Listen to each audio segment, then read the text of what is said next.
ओम शांति 12 मे 2025 प्रातः मुरली शिव भगवानकर मधुर महावाक्य। शिव बाबा कहउछंती मिठे बच्चे कर्मधंदा इत्यादि करी मध्य सर्वदा निजर ईश्वरीय छात्र जीवन एवं पाठ पढ़ा को मने रख। स्वयं भगवान आमको पाठ पढ़ाउछंती, सर्वदा यही निशारे रुह। कर्मधंदा इत्यादि करी मध्य सर्वदा निजर ईश्वरीय छात्र जीवन एवं पाठ पढ़ा को मने रख। स्वयं भगवान आमको पाठ पढ़ाउछंती, सर्वदा यही निशारे रुह।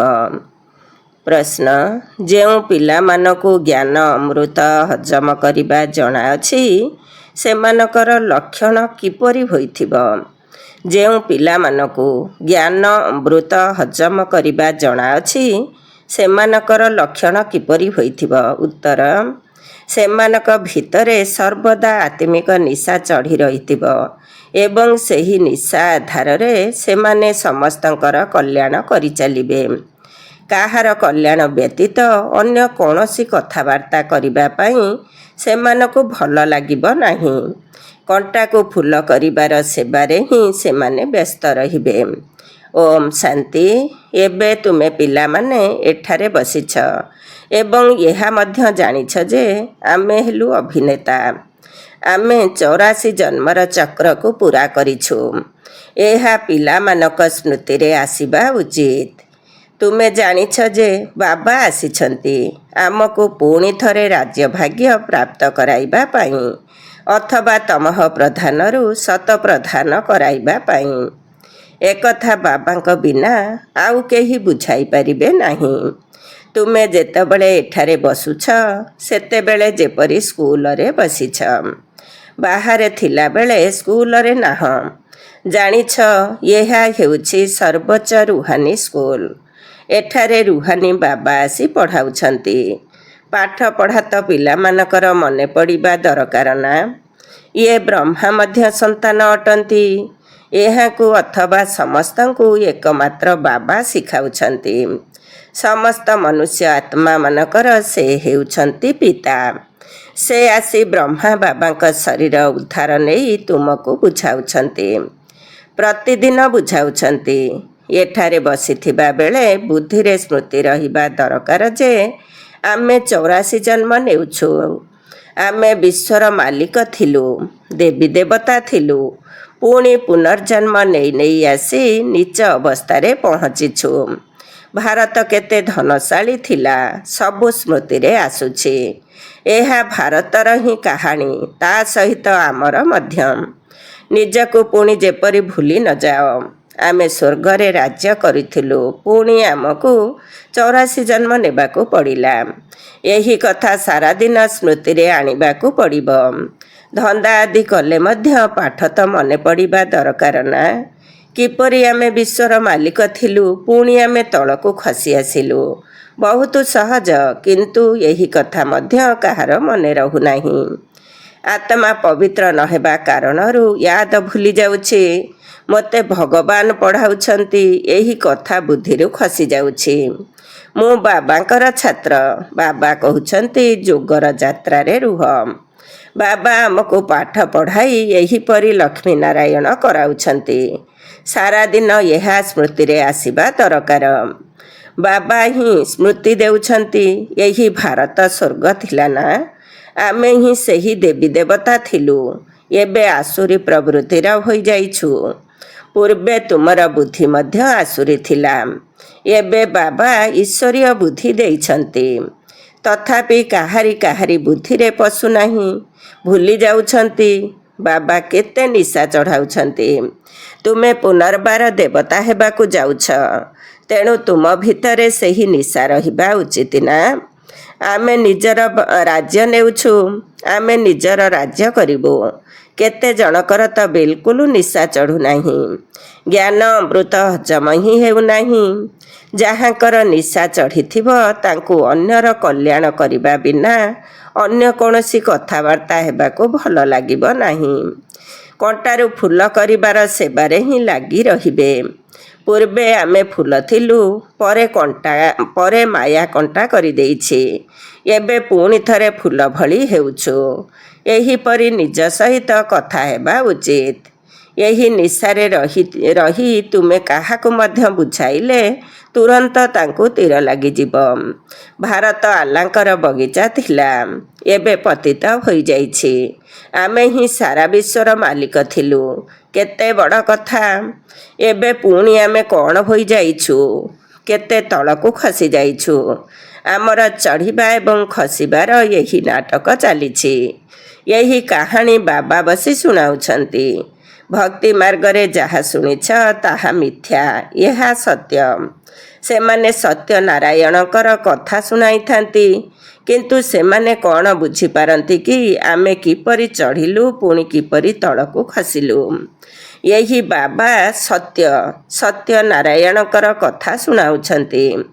ରାଜପଦ କିପରି ହରାଇଲୁ, ଏହି ସାରା ନାଟକ ଆମ ଉପରେ ଆଧାରିତ। ଆତ୍ମାକୁ ଏବେ ଜଣାପଡ଼ିଲା ଯେ ଆମେ କିପରି ଏବେ ବାବାଙ୍କ ଠାରୁ ରାଜତ୍ୱ ନେଉଛୁ।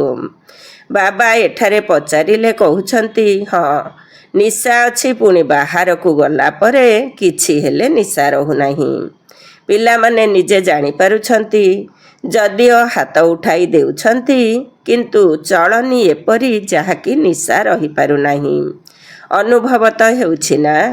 ବାବା ପିଲାମାନଙ୍କୁ ମନେ ପକାଇ ଦେଉଛନ୍ତି, ପିଲାମାନେ, ତୁମକୁ ମୁଁ ରାଜତ୍ୱ ଦେଇଥିଲି, ପୁଣି ତୁମେ ହରାଇଦେଲ। ତୁମେ ତଳକୁ ଖସି ଆସିଛ, କାହିଁକି ନା ଏହା ହେଉଛି ଚଢ଼ିବା ଏବଂ ଖସିବାର ନାଟକ। ଆଜି ରାଜା ଅଛନ୍ତି, କାଲି ତାଙ୍କୁ ପୁଣି ପଦବୀରୁ ବାହାର କରି ଦେଉଛନ୍ତି। ଖବରକାଗଜରେ ବହୁତ ଏହିପରି କଥା ବାହାରୁଛି, ଯାହାର ପ୍ରତ୍ୟୁତ୍ତର ଦେଲେ ଲୋକମାନେ କିଛି ବୁଝିପାରିବେ।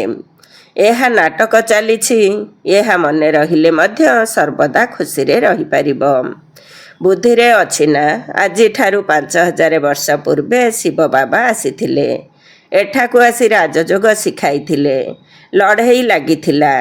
ଏବେ ଏହି ସବୁ ସତ୍ୟ କଥା ବାବା ଶୁଣାଉଛନ୍ତି। ଏହା ହେଉଛି ପୁରୁଷୋତ୍ତମ ଯୁଗ। କଳିଯୁଗ ପରେ ଏହି ପୁରୁଷୋତ୍ତମ ଯୁଗ ଆସୁଛି।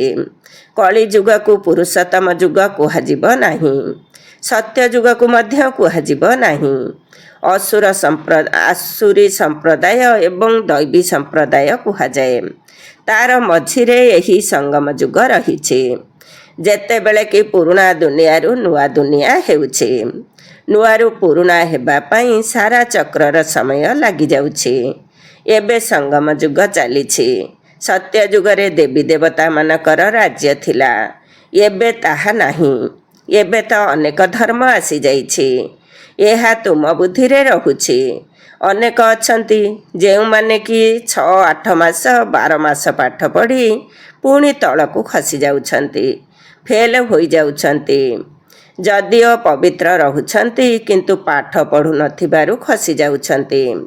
କେବଳ ପବିତ୍ରତା କାମରେ ଆସେ ନାହିଁ। ଏହିପରି ବହୁତ ସନ୍ନ୍ୟାସୀ ମଧ୍ୟ ଅଛନ୍ତି।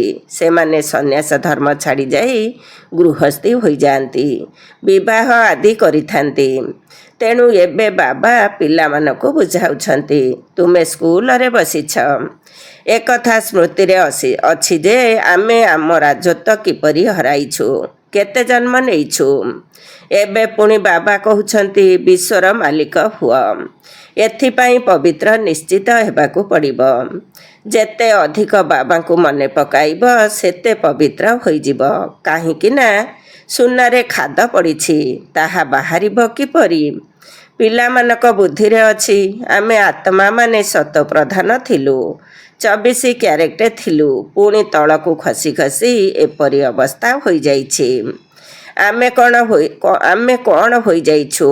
ବାବା ତ ଏପରି କହୁନାହାନ୍ତି ଯେ ମୁଁ କ'ଣ ଥିଲି। ତୁମେ ମନୁଷ୍ୟମାନେ ହିଁ କହୁଛ ଆମେ ଦେବତା ଥିଲୁ। ଭାରତର ମହିମା ତ ଅଛି ନା? ଭାରତକୁ କିଏ ଆସୁଛନ୍ତି, କ'ଣ ଜ୍ଞାନ ଦେଉଛନ୍ତି, ଏକଥା କେହି ଜାଣିନାହାନ୍ତି। ଏକଥା ଜାଣିବା ଦରକାର ନା? ମୁକ୍ତିଦାତା କେବେ ଆସୁଛନ୍ତି? ଭାରତ ପ୍ରାଚୀନ ବୋଲି ଗାୟନ ରହିଛି, ତେଣୁ ନିଶ୍ଚିତ ଭାରତରେ ହିଁ ରିକାରନେସନ୍ ଅର୍ଥାତ୍ ପୁନଃ ଅବତରଣ ହେଉଥିବ, କାରଣ ଜୟନ୍ତୀ ମଧ୍ୟ ଭାରତରେ ହିଁ ପାଳନ କରୁଛନ୍ତି।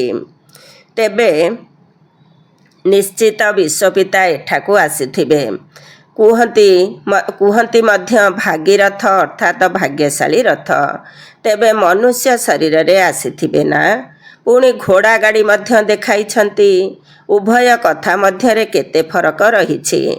ଶ୍ରୀକୃଷ୍ଣ ଏବଂ ରଥ ଦେଖାଇଛନ୍ତି। ବାବା କହୁଛନ୍ତି ମୋ ବିଷୟରେ କେହି ଜାଣିନାହାନ୍ତି। ଏବେ ତୁମେ ଜାଣୁଛ ବାବା ଏହି ବ୍ରହ୍ମାଙ୍କ ଶରୀର ରୂପୀ ରଥରେ ଆସୁଛନ୍ତି। ଏହାକୁ ହିଁ ଭାଗ୍ୟଶାଳୀ ରଥ କୁହାଯାଉଛି। ବ୍ରହ୍ମା ହିଁ ବିଷ୍ଣୁ ଚିତ୍ରରେ କେତେ ସ୍ପଷ୍ଟ ଭାବରେ ରହିଛି। ତ୍ରିମୂର୍ତ୍ତି ଉପରେ ଶିବ ଅଛନ୍ତି। ଏହି ଶିବଙ୍କ ପରିଚୟ କିଏ ଦେଲେ? ଶିବ ବାବା ହିଁ ତିଆରି କରାଇଛନ୍ତି ନା? ଏବେ ତୁମେ ଜାଣୁଛ ବାବା ଏହି ବ୍ରହ୍ମାଙ୍କ ରଥରେ ଆସିଛନ୍ତି। ବ୍ରହ୍ମା ହିଁ ବିଷ୍ଣୁ, ବିଷ୍ଣୁ ହିଁ ବ୍ରହ୍ମା। ଏହା ମଧ୍ୟ ପିଲାମାନଙ୍କୁ ବୁଝାଯାଇଛି ଯେ କାହିଁ 84 ଜନ୍ମ ପରେ ବିଷ୍ଣୁରୁ ବ୍ରହ୍ମା ହେଉଛନ୍ତି। କାହିଁ ବ୍ରହ୍ମାରୁ ବିଷ୍ଣୁ ହେବା ପାଇଁ ଗୋଟିଏ ସେକେଣ୍ଡ ଲାଗୁଛି। ଏହା ବିଚିତ୍ର କଥା ନା, ଯାହାକି ବୁଦ୍ଧିରେ ଧାରଣ କରିବାକୁ ହେବ। ପ୍ରଥମେ ବାବାଙ୍କ ପରିଚୟ ବୁଝାଇବାକୁ ହେବ ଏବଂ ଏକଥା ମଧ୍ୟ କହିବାକୁ ହେବ ଭାରତ ନିଶ୍ଚିତ ସ୍ୱର୍ଗ ଥିଲା। ସ୍ୱର୍ଗୀୟ ପିତା ନିଶ୍ଚିତ ସ୍ୱର୍ଗ ତିଆରି କରିଥିବେ। ଏହି ଚିତ୍ର ତ ବହୁତ ଫାଷ୍ଟ କ୍ଲାସ୍। ପିଲାମାନଙ୍କର ବୁଝାଇବା ପାଇଁ ସଉକ ରହୁଛି ନା? ବାବାଙ୍କର ମଧ୍ୟ ସଉକ ରହିଛି। ତୁମେ ସେଣ୍ଟରରେ ମଧ୍ୟ ଏହିପରି ବୁଝାଉଛ। ଏଠାରେ ତ ଡାଇରେକ୍ଟ ବାବା ଅଛନ୍ତି। ବାବା ଆତ୍ମାମାନଙ୍କୁ ବସି ବୁଝାଉଛନ୍ତି। ଆତ୍ମାମାନଙ୍କ ବୁଝାଇବା ଏବଂ ବାବାଙ୍କ ବୁଝାଇବାରେ ଫରକ ତ ନିଶ୍ଚିତ ରହୁଛି। ସେଥିପାଇଁ ବାବାଙ୍କ ଠାରୁ ଶୁଣିବା ନିମନ୍ତେ ଏଠାକୁ ସମ୍ମୁଖକୁ ଆସୁଛନ୍ତି। ବାବା ହିଁ ଘଡ଼ି ଘଡ଼ି ବଚେ ବଚେ କହୁଛନ୍ତି। ଭାଇ କଥାରେ ଏତେ ପ୍ରଭାବ ପଡ଼ିନଥାଏ ଯେତେ ବାପାଙ୍କ କଥାର ପ୍ରଭାବ ପଡ଼ିଥାଏ। ଏଠାରେ ତୁମେ ବାବାଙ୍କ ସମ୍ମୁଖରେ ବସିଛ। ଆତ୍ମା ଏବଂ ପରମାତ୍ମାଙ୍କର ମିଳନ ହେଉଥିବାରୁ ଏହାକୁ ମେଳା କୁହାଯାଉଛି। ବାବା ସମ୍ମୁଖରେ ବସି ବୁଝାଇଲେ ବହୁତ ନିଶା ଚଢ଼ିଥାଏ। ଭାବନା ଆସେ ଯେ ଆମକୁ ବେହଦର ବାବା କହୁଛନ୍ତି, ଆମେ କ'ଣ ତାଙ୍କ କଥା ମାନିବା ନାହିଁ?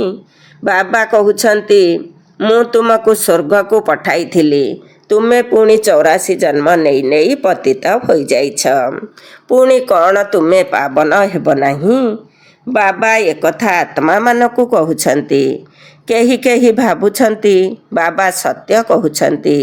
କେହି ତ ତୁରନ୍ତ କହିଦେଉଛନ୍ତି ବାବା ଆମେ ପବିତ୍ର କାହିଁକି ନ ହେବୁ?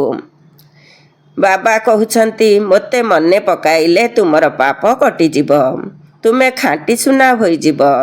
ମୁଁ ହେଉଛି ସମସ୍ତଙ୍କର ପିତା ପତିତ ପାବନ। ତେଣୁ ବାବାଙ୍କ ବୁଝାଇବାରେ ଏବଂ ଆତ୍ମାମାନଙ୍କର ବୁଝାଇବାରେ କେତେ ଫରକ ରହିଛି। ଧରିନିଅ କେହି ନୂଆ ଆସୁଛନ୍ତି। ତାଙ୍କ ମଧ୍ୟରୁ ଯିଏ ଏଠିକାର ଫୁଲ ଅର୍ଥାତ୍ ଏହି କୂଳର ଆତ୍ମା ହୋଇଥିବେ ତାଙ୍କୁ ଅନୁଭବ ହେବ। ସେମାନେ କହିବେ ଇଏ ଠିକ୍ କଥା କହୁଛନ୍ତି। ଯିଏ ଏଠିକାର ହୋଇନଥିବେ ସେ ବୁଝିପାରିବେ ନାହିଁ। ତେବେ ତୁମେ ମଧ୍ୟ ବୁଝାଅ। ଆମ ଆତ୍ମାମାନଙ୍କୁ ବାବା କହୁଛନ୍ତି ତୁମେ ପବିତ୍ର ହୁଅ। ମନୁଷ୍ୟ ପବିତ୍ର ହେବା ପାଇଁ ଗଙ୍ଗା ସ୍ନାନ କରିଥାନ୍ତି, ଗୁରୁ କରିଥାନ୍ତି। କିନ୍ତୁ ପତିତ ପାବନ ତ ବାବା ହିଁ ଅଟନ୍ତି। ବାବା ଆତ୍ମାମାନଙ୍କୁ କହୁଛନ୍ତି ଯେ ତୁମେ କେତେ ପତିତ ହୋଇଯାଇଛ। ସେଥିପାଇଁ ତ ଆତ୍ମା ମନେ ପକାଉଛି ଯେ ବାବା ଆପଣ ଆସି ପବିତ୍ର କରନ୍ତୁ। ବାବା କହୁଛନ୍ତି ମୁଁ କଳ୍ପ କଳ୍ପ ଆସୁଛି। ତୁମମାନଙ୍କୁ କହୁଛି ଏହି ଅନ୍ତିମ ଜନ୍ମରେ ପବିତ୍ର ହୁଅ। ଏହି ରାବଣ ରାଜ୍ୟ ଶେଷ ହୋଇଯିବ। ମୁଖ୍ୟ କଥା ହେଲା ପବିତ୍ର ହେବା। ସ୍ୱର୍ଗରେ ବିଷ ନଥାଏ। କେହି ଆସିଲେ ତାଙ୍କୁ ବୁଝାଅ ଯେ ବାବା କହୁଛନ୍ତି ନିଜକୁ ଆତ୍ମା ଭାବି ମୋତେ ମନେ ପକାଇଲେ ପବିତ୍ର ହୋଇଯିବ। ଖାଦ ବାହାରିଯିବ। ମନ୍ମନା ଭବ ଅକ୍ଷର ମନେ ଅଛି ନା? ବାବା ନିରାକାର ଅଟନ୍ତି। ଆମେ ଆତ୍ମାମାନେ ମଧ୍ୟ ହେଉଛୁ ନିରାକାର। ଯେପରି ଆମେ ଶରୀର ଦ୍ୱାରା ଶୁଣୁଛୁ ବାବା ମଧ୍ୟ ଏହି ଶରୀରରେ ଆସି ବୁଝାଉଛନ୍ତି। ନଚେତ କିପରି କହିବେ ଯେ ମାମେକମ୍ ୟାଦ କରୋ। ଦେହର ସବୁ ସମ୍ବନ୍ଧକୁ ଛାଡ଼। ନିଶ୍ଚିତ ଏଠାକୁ ଆସୁଛନ୍ତି। ବ୍ରହ୍ମାଙ୍କ ଶରୀରରେ ପ୍ରବେଶ କରୁଛନ୍ତି। ପ୍ରଜାପିତା ବ୍ରହ୍ମା ଏବଂ ଏବେ ବାସ୍ତବରେ ଅଛନ୍ତି। ଏହାଙ୍କ ଦ୍ୱାରା ଆମକୁ ବାବା ଏହିପରି କହୁଛନ୍ତି। ଆମେ ବେହଦର ବାବାଙ୍କୁ ହିଁ ମାନୁଛୁ। ସେ କହୁଛନ୍ତି, ପବିତ୍ର ହୁଅ, ପତିତ ପଣିଆ ଛାଡ଼ିଦିଅ, ପୁରୁଣା ଦେହର ଅଭିମାନକୁ ଛାଡ଼। ମୋତେ ମନେ ପକାଇଲେ ଅନ୍ତମତି ସ୍ୱଗତି ବା ଅନ୍ତିମ ସ୍ମୃତି ଅନୁସାରେ ପରବର୍ତ୍ତୀ ଜନ୍ମ ହୋଇଯିବ। ତୁମେ ଲକ୍ଷ୍ମୀନାରାୟଣ ହୋଇଯିବ। ବାବାଙ୍କ ଠାରୁ ବିମୁଖ କରାଉଥିବା ମୁଖ୍ୟ ଅବଗୁଣ ହେଲା ପରଚିନ୍ତନ କରିବା ଓ ଶୈତାନୀ କଥା ଶୁଣିବା ଏବଂ ଶୁଣାଇବା। ବାବାଙ୍କ ନିର୍ଦ୍ଦେଶ ହେଲା ତୁମକୁ ଶୈତାନୀ କଥା ଶୁଣିବା ଅନୁଚିତ। ୟାଙ୍କ କଥା ତାଙ୍କୁ, ତାଙ୍କ କଥା ଆଙ୍କୁ ଶୁଣାଇବା, ଏହି ଚୁଗୁଲାମି ତୁମ ପିଲାମାନଙ୍କ ପାଖରେ ରହିବା ଅନୁଚିତ। ଏହି ସମୟରେ ଦୁନିଆରେ ସମସ୍ତେ ହେଉଛନ୍ତି ବିପରୀତ ବୁଦ୍ଧି। ବାବାଙ୍କ କଥା ବିନା ଅନ୍ୟ କିଛି କଥା ଶୁଣିବା ତାକୁ ଚୁଗୁଲିଆମି କୁହାଯାଏ। ଏବେ ବାବା କହୁଛନ୍ତି, ଏହି ଚୁଗୁଲିଆମି ଛାଡ଼। ତୁମେ ସମସ୍ତ ଆତ୍ମାମାନଙ୍କୁ କୁହ, ହେ ଆତ୍ମାରୂପୀ ସୀତାମାନେ, ତୁମେ ଏବେ ରାମଙ୍କ ସହିତ ଯୋଗ ଲଗାଅ। ତୁମେ ହେଉଛ ବାର୍ତ୍ତାବହ। ଏହି ବାର୍ତ୍ତା ଦିଅ ଯେ ବାବା କହିଛନ୍ତି, ମୋତେ ମନେ ପକାଅ। ବାସ୍, ଏହି କଥା ବ୍ୟତୀତ ଆଉ ସବୁ ହେଉଛି ଚୁଗୁଲିଆମି। ବାବା ସବୁ ସନ୍ତାନମାନଙ୍କୁ କହୁଛନ୍ତି, ଚୁଗୁଲିଆମି ଛାଡ଼। ସମସ୍ତ ଆତ୍ମାରୂପୀ ସୀତାମାନଙ୍କର ଏକ ରାମଙ୍କ ସହିତ ସମ୍ବନ୍ଧ ଯୋଡ଼। ତୁମର ଧନ୍ଦା ହିଁ ଏଇଆ। ବାସ୍, ଏହି ବାର୍ତ୍ତା ଦେଇ ଚାଲ। ବାବା ଆସିଛନ୍ତି, କହୁଛନ୍ତି ତୁମକୁ ସତ୍ୟ ଯୁଗକୁ ଯିବାକୁ ହେବ। ଏହି ଲୌହ ଯୁଗକୁ ଛାଡ଼ିବାକୁ ହେବ। ତୁମକୁ ବନବାସ ମିଳିଛି। ଜଙ୍ଗଲରେ ବସିଛ ନା? ବନ ଜଙ୍ଗଲକୁ କୁହାଯାଏ। କନ୍ୟାର ବିବାହ ପୂର୍ବରୁ ସେ ବନରେ ବସିଥାଏ, ଅର୍ଥାତ୍ ବୈରାଗ୍ୟରେ ଥାଏ, ପୁଣି ମହଲକୁ ଯାଇଥାଏ। ତୁମେ ମଧ୍ୟ ଜଙ୍ଗଲରେ ବସିଛ। ଏବେ ଶ୍ୱଶୁର ଘରକୁ ଯିବାକୁ ହେବ। ଏହି ପୁରୁଣା ଦେହକୁ ଛାଡ଼ିବାକୁ ପଡ଼ିବ। ଏଥିପାଇଁ ଏକମାତ୍ର ବାବାଙ୍କୁ ମନେ ପକାଅ। ବିନାଶ କାଳେ ଯେଉଁମାନଙ୍କର ପ୍ରୀତିବୁଦ୍ଧି ହୋଇଥିବ ସେ ତ ମହଲକୁ ଯିବେ। ବାକି ବିପରୀତମାନଙ୍କର ହେଉଛି ବନବାସ, ଜଙ୍ଗଲରେ ବାସ। ବାବା ତୁମ ପିଲାମାନଙ୍କୁ ଭିନ୍ନ ଭିନ୍ନ ରୀତିରେ ବୁଝାଉଛନ୍ତି। ଯେଉଁ ବାବାଙ୍କ ଠାରୁ ଏତେ ବେହଦର ବାସାଇ ନେଇଥିଲ ତାଙ୍କୁ ଭୁଲି ଯାଇଛ। ତେଣୁ ବନବାସକୁ ଚାଲି ଯାଇଛ। ବନବାସ ଏବଂ ବଗିଚା ବାସ ଦୁଇଟି ହୋଇଥାଏ। ବାବାଙ୍କ ନାମ ହିଁ ହେଉଛି ଭଗବାନ। କିନ୍ତୁ ଏସବୁ କଥା କେହି ବୁଝିପାରିଲେ ସିନା। ଭାରତରେ ହିଁ ଆମର ରାଜ୍ୟ ଥିଲା, ଏବେ ନାହିଁ। ଏବେ ତ ବନବାସ ଚାଲିଛି, ପୁଣି ବଗିଚାକୁ ଯିବା। ତୁମେ ଏଠାରେ ବସିଥିଲେ ମଧ୍ୟ ବୁଦ୍ଧିରେ ଅଛି। ଆମେ ବେହଦର ବାବାଙ୍କ ଠାରୁ ନିଜର ରାଜ୍ୟ ନେଉଛୁ। ବାବା କହୁଛନ୍ତି, ମୋ ସହିତ ପ୍ରୀତି ରଖ, ତଥାପି ଭୁଲି ଯାଉଛନ୍ତି। ବାବା ଦୋଷାରୋପ କରୁଛନ୍ତି, ତୁମେ ମୋତେ କେତେ ପର୍ଯ୍ୟନ୍ତ ଭୁଲୁଥିବ? ପୁଣି ସତ୍ୟ ଯୁଗକୁ କିପରି ଯିବ? ନିଜକୁ ପଚାର, ମୁଁ କେତେ ସମୟ ବାବାଙ୍କୁ ମନେ ପକାଉଛି?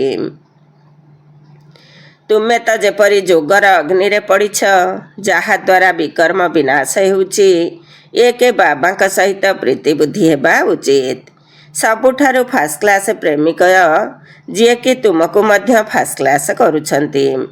କେଉଁଠି ଥାର୍ଡ଼ କ୍ଲାସରେ ଛେଳି ମେଣ୍ଢା ଭଳି ଯାତ୍ରା କରିବା ଏବଂ କେଉଁଠି ଏୟାର କଣ୍ଡିସନରେ ଯାତ୍ରା କରିବା, କେତେ ଫରକ ରହିଛି। ଏହିପରି ବିଚାର ସାଗର ମନ୍ଥନ କଲେ ତୁମକୁ ବହୁତ ମଜା ଆସିବ। ଏହି ବାବା ମଧ୍ୟ କହୁଛନ୍ତି, ମୁଁ ମଧ୍ୟ ବାବାଙ୍କୁ ମନେ ପକାଇବା ପାଇଁ ବହୁତ ମେହନତ କରୁଛି। ସାରାଦିନ ଖିଆଲ ଚାଲୁଛି। ତୁମକୁ ମଧ୍ୟ ଏହି ମେହନତ କରିବାକୁ ହେବ। ଆଚ୍ଛା, ମିଠା ମିଠା ଶିଖିଲ ଦେ ସନ୍ତାନମାନଙ୍କ ପ୍ରତି ମାତା ପିତା ବାପ ଦାଦାଙ୍କର ମଧୁର ସ୍ନେହ ସମ୍ପନ୍ନ ଶୁଭେଚ୍ଛା ଏବଂ ସୁପ୍ରଭାତ। ଆତ୍ମିକ ପିତାଙ୍କର ଆତ୍ମିକ ସନ୍ତାନମାନଙ୍କୁ ନମସ୍ତେ। ଆମ ଆତ୍ମିକ ସନ୍ତାନମାନଙ୍କର ଆତ୍ମିକ ମାତା ପିତା ବାପ ଦାଦାଙ୍କୁ ନମସ୍ତେ, ନମସ୍ତେ ଏବଂ ସୁପ୍ରଭାତ।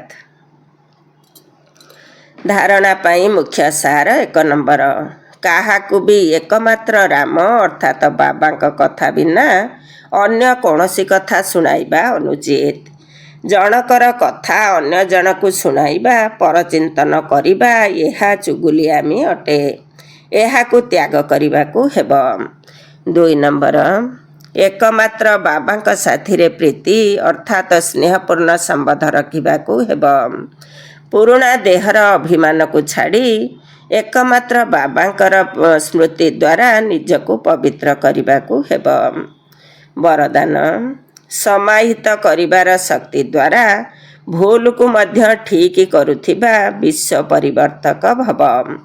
ସମାହିତ କରିବାର ଶକ୍ତି ଦ୍ୱାରା ଭୁଲକୁ ମଧ୍ୟ ଠିକ୍ କରୁଥିବା ବିଶ୍ୱ ପରିବର୍ତ୍ତକ ଭବ। ଡିଟେଲ୍ସ, ଅନ୍ୟର ଭୁଲକୁ ଦେଖି ନିଜେ କୌଣସି ଭୁଲ କର ନାହିଁ। ଯଦି କେହି ଭୁଲ ବି କରୁଛି ତେବେ କରୁ, କିନ୍ତୁ ମୋତେ ଠିକ୍ ହିଁ କରିବାର ଅଛି। ତା'ର ସଙ୍ଗର ପ୍ରଭାବରେ ଆସିବାର ନାହିଁ। ଯେଉଁମାନେ ଅନ୍ୟର ପ୍ରଭାବରେ ଆସିଯାଆନ୍ତି ସେମାନେ ବେପୁରିଆ ହୋଇଯାଆନ୍ତି। ତେଣୁ ସମସ୍ତେ କେବଳ ଏହି ଗୋଟିଏ ସଂକଳ୍ପ ନିଏ ଯେ ମୋତେ ଠିକ୍ ରାସ୍ତାରେ ହିଁ ଚାଲିବାର ଅଛି। ଯଦି ଅନ୍ୟ ଜଣେ ଭୁଲ କରୁଛି ତେବେ ସେହି ସମୟରେ ସମାହିତ କରିବାର ଶକ୍ତିକୁ ବ୍ୟବହାର କର। କାହାର ଭୁଲକୁ ନୋଟ କରିବା ଅର୍ଥାତ୍ ବୁଦ୍ଧିରେ ଧାରଣ କରିବା ପରିବର୍ତ୍ତେ ତାକୁ ସହଯୋଗର ନୋଟ ଦିଅ ଅର୍ଥାତ୍ ସହଯୋଗରେ ଭରପୁର କରିଦିଅ। ତେବେ ବିଶ୍ୱ ପରିବର୍ତ୍ତନର କାର୍ଯ୍ୟ ସହଜରେ ହୋଇଯିବ। ଆଜିର ସ୍ଲୋଗାନ, ଯଦି ନିରନ୍ତର ଯୋଗୀ ହେବାର ଅଛି ତେବେ ହଦର ଅର୍ଥାତ୍ ବିନାଶୀ ମୁଁ ପଣିଆ ଏବଂ ମୋର ପଣିଆକୁ ବେହଦରେ ପରିବର୍ତ୍ତନ କରିଦିଅ। ଯଦି ନିରନ୍ତର ଯୋଗୀ ହେବାର ଅଛି ତେବେ ହଦର ଅର୍ଥାତ୍ ବିନାଶୀ ମୁଁ ପଣିଆ ଏବଂ ମୋର ପଣିଆକୁ ବେହଦରେ ପରିବର୍ତ୍ତନ କରିଦିଅ। ଓମ୍ ଶାନ୍ତି। ଆଜିର ଅବ୍ୟକ୍ତ ଇଶାରା, ଆତ୍ମିକ ରାଜକୀୟତା ସହିତ ପବିତ୍ରତାର ବ୍ୟକ୍ତିତ୍ୱକୁ ଧାରଣ କର। ବର୍ତ୍ତମାନ ସମୟରେ ଫରିସ୍ତା ପଣିଆର ସମ୍ପନ୍ନ ସ୍ଥିତିର ବା ବାପ ସମାନ ସ୍ଥିତିର ପାଖାପାଖି ହୋଇ ଚାଲିଛି। ସେହି ଅନୁସାରେ ପବିତ୍ରତାର ପରିଭାଷା ମଧ୍ୟ ଅତି ସୂକ୍ଷ୍ମ ହୋଇ ଚାଲିଛି। କେବଳ ବ୍ରହ୍ମଚାରୀ ହେବାଟା ପବିତ୍ରତା ନୁହେଁ, କିନ୍ତୁ ବ୍ରହ୍ମଚାରୀ ହେବା ସହିତ ବ୍ରହ୍ମା ବାବାଙ୍କର ପ୍ରତ୍ୟେକ କର୍ମରୂପୀ ପାଦ ଉପରେ ପାଦ ରଖି ଚାଲିବା ବାଲା ବ୍ରହ୍ମଚାରୀ ହୁଅ। ଓମ୍ ଶାନ୍ତି।